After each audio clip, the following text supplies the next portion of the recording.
Two studies, quite similar results. What is your comment on that?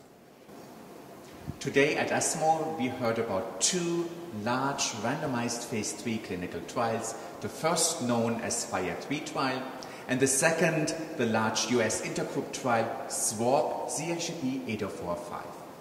I think there are much more similarities than differences between the two clinical trials. Because when you look at the response rates, the progression-free survival, and the overall survival, particularly in the cetuximab arm, they are very similar and actually in consensus.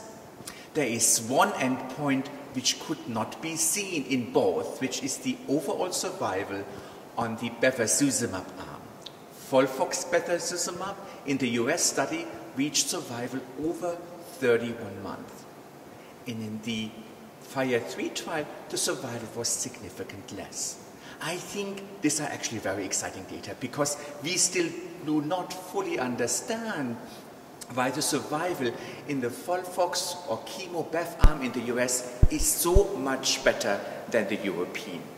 There may be biology behind it, there may be subsequent treatment behind it, but I think that gives us a lot of questions which may impact our further clinical treatment strategy. So I think these are very good news because we have never seen a large randomized phase 3 in colon cancer where both arms have a survival over 31 months. Very good news for oncologists, very good news for patients, and I think we are on the right way making progress, raising questions on the way to improvement, but very importantly understanding better and better why these patients do so well. What do we learn from these clinical studies for the clinical management?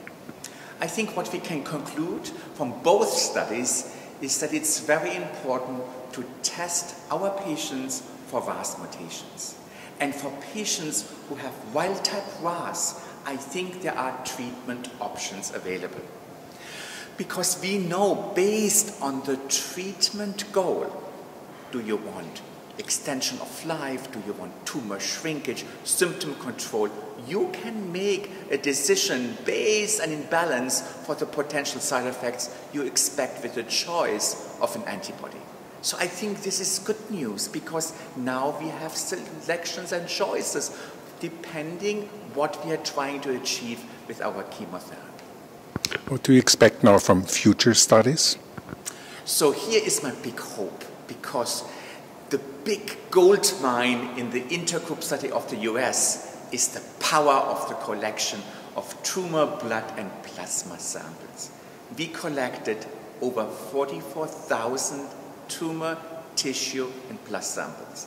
I think some of the questions we are raising today, I hope with extended molecular analysis we are able to understand why there are these differences between the two clinical trials.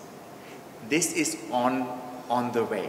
We have already chosen cutting-edge technologies on the DNA, RNA level, liquid biopsies. So I'm very optimistic that we hear in the future a lot from results from this biomarker research in this clinical trial.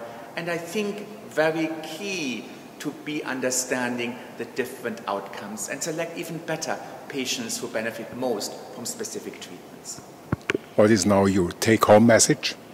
I think the take-home message is very clear. Test all patients at the diagnosis of metastatic disease for RAS. We heard today that patients with wild-type RAS has significant long survival over 31 months. Based on the treatment goal and concerns for side effects, oncologists can choose the chemo as well as the antibody to it.